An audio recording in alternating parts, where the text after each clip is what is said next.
The idea of nonviolence absolutely galls Shifty. I've studied law enforcement, and I'm a big admirer of police departments who operate effectively and ethically as community law enforcement.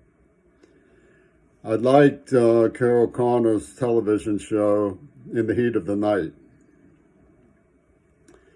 I understand the people trained in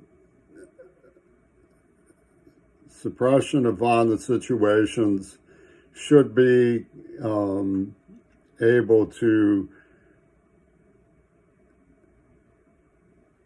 commend themselves when behaving honorably to bring about the arrest of situations that are out of control. Nonviolence is badgered by the inane. I would hope that international law would get wise to the absurdity of the arguments of the National Rifle Association in poaching the moral fabric of the American mind through mass media inundation of this legendary inanity by being able to show what it reduces to. They constantly crow like squalls, like pigeons, seagulls who've been grabbed by the tail. What if you were, does that mean you'd sit still while a girl was raped? Or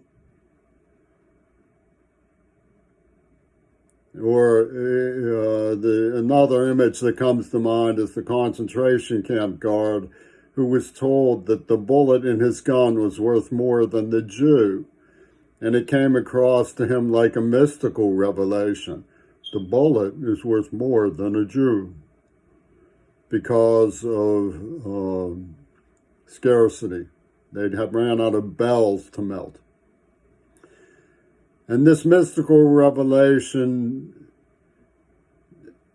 echoes down the thought chambers of American intellectual commercial processes. You don't want to be caught feeling generous. Always have bullets that are worth more than the criminals. But the criminal, of course, is never a Jew. So the logical processes are in place to be absurd.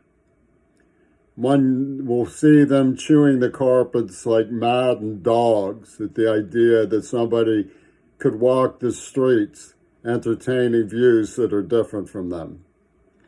And they poach, they come like maddened Master Hydes.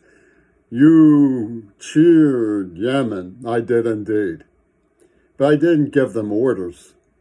We're talking about congenital hotwirers like Oliver North who go behind the scenes of mad mercenaries and sell Exocet missiles by way of Israel to Iran to mine harbors when children are being defended by their parents in South Latin America. Mercenary, hotwire madmen from command and control say, I'm sending signals again. I'm sending signals again. I'm doing nothing of the kind. I'm expressing admiration for a small, rinky-dink little regime in an ancient land who cried so passionately for their brothers and sisters in Gaza that they rose up and made no secret of it. That's admirable. Because what's going on in Gaza is a Holocaust. And the idea that it's being done by American society is a laugh. Nonviolence is a fact of my existence. It's been punished. My loved one was raped. My friends have been murdered in a construct by the deranged hot-wiring establishment around Bill Clinton and Donald Trump. What about this one? Bzzop. What about that one? Bzzop. And they created, with no conscience, no remorse, no detail to the ethical imagination whatsoever, a construct of nonviolence that simply meant you may not resist when we lead you to the gas chamber. You are supposed to be an example to those who we put into a genocide situation. By the release of AIDS, AI, artificial intelligence, Amnesty International, all rolled up in one. And they've never let me address people to warn them so that they would protect themselves from the absurdity of the reasoning processes of the Israelis who got control of the federal government. It's probable that they stole weapons while they were stealing books from the Carnegie Museum. That Schulman, Ryback, Eisenstadt, and Trump all went the berserk road, which is why the Israeli boot sergeants just glower at us. They come fanged and rabid. We will fight America. We will fight America. Well, they're with Yoko Ono. They want revenge for Hiroshima, plain and simple, in a new age order called whatever they want to call it. Oligarchs, leapfrog oligarchs, high fivers, slapping five behind the scene, high rollers of the asinine. America has a chance to think clearly about these issues. We're still at peace. And the world is asking, what do you think you're doing? What do we think we are doing when we say that nonviolence is a laugh? Nonviolence is the bread and butter and substance of our society.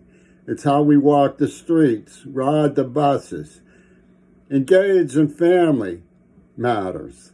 It's the way we seek health when our mental health is deteriorating. It's the pride of our schools and our civics. It shows our love and our stamina. It shows our faith and the power of outcasting what class? That's right, the inane.